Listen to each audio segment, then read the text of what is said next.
Other news, Donald Trump has touched down in Ankara, Turkey this afternoon for a crucial NATO summit.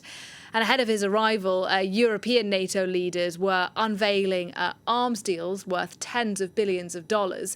This to drive home a message to Donald Trump that they are listening to his demand that Europe spend more on defence. New contracts were signed and more big announcements were made. Altogether worth tens of billions of dollars and growing. That means more air defense systems and strike capabilities, more satellite communications, more ammunition, more drones and counter-drone systems, and increased resilience and preparedness. Well, Trump today has held a bilateral meeting with the president of Turkey, Recep Tayyip Erdogan. Trump saying then he is considering selling F-35 fighter jets to Ankara. Decision we're going to make.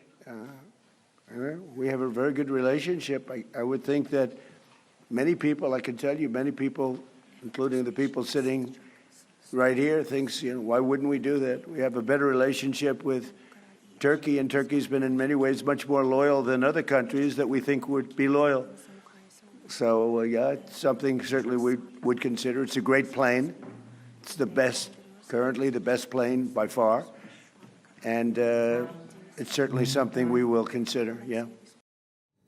And our international editor, Kethevane Gorjestani, is with me to talk a little bit about that meeting and the summit more broadly. So on the F-35s, it does sound like Trump is moving ahead on the sale. How significant would that be if confirmed? Well, look, it would be pretty significant, and it seems that Donald Trump at least really wants to do that, not for any strategic reason, but as we heard there, because he feels that Recep Tayyip Erdogan has been loyal and more loyal than other countries that have been getting those F-35. So again, this way of looking at things of Donald Trump, which is rewarding loyalty rather than rewarding, he could have said, because they are our allies. But for all the praise and the tight relationship between the two men, actually getting that sale back on track is easier said than done. You have to go back to what happened there and why these sales are being held up. What happened was that the United States back in 2019 expelled Turkey from their F-35 program and then followed that a year later by implementing sanctions on Turkey under the Countering America's Adversaries Through Sanctions Act. Why? Because Turkey had acquired Russia's S-400 missile defense system. And so the United States, in response, held up those F-35s. Now, there was a question from a reporter during that press briefing asking Donald Trump whether he still had any concerns about that defense system that was bought to the Russian. And Donald Trump seemed a little bit lost, as if he hadn't understood the question or didn't really know what was being asked of him. And he asked over and over what the reporter meant when she was asking about that question. So that was also interesting. But Donald Trump could, let's say, declare and come out of this NATO summit and say, yes, we are going to be selling those F-35s. The problem is that actually getting that sale done would require a U.S. congressional act, because they're the ones who implemented those sanctions and who passed that law on the sanctions. So they would have to authorize that sale. Whether Donald Trump has the power to force Congress to side with him on this one, we'll have to wait and see. There's also the Israeli Prime Minister Benjamin Netanyahu very publicly just today or yesterday saying we don't want the U.S. to sell F-35s to Turkey. The other option would be for Turkey to get rid of those Russian defense systems. That is going to be also very hard to do for the Turks.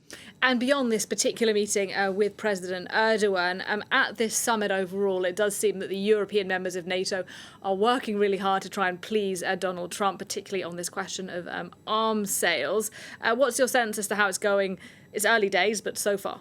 Well, look, as we saw from Mark Rutte, the Secretary General of NATO, they're really pulling out all the stops to give Donald Trump actual concrete elements to show him we have heard your call and we are stepping up. We are sharing the burden. We are no longer the ones who are benefiting from the United States without doing our fair share. But if they thought that it was going to be that easy, the few comments that Donald Trump made about especially the European allies during that bilateral with the Turkish leader, it seems that it's not working that well, because obviously there's still those comments by Donald Trump that, the United States has spent millions defending NATO and especially the Europeans, and they're not doing anything for us. But added to the fact that he feels the Europeans are not paying enough, there's also now, and even more so it seems for Donald Trump, the frustration about European leaders not coming to help him, quote unquote, during his war with Iran. And he repeated that today again and again, and listing some of the countries who had declined his call. And he even said, I didn't need their help. I was testing them to see if they would be there for us the way we were there for them. So you see there that really showing that you're spending money on defense is actually not enough for Donald Trump. He also had a few small jabs here and there for Keir Starmer, for Giorgia Meloni, even though they're much tamer than we've seen in the past. Other things to watch out for the Europeans that might start yet another crisis. We're back to talking about taking over Greenland. Donald Trump saying the U.S. should control Greenland. And once again, talking about, well, we could also remove all of our soldiers from Europe.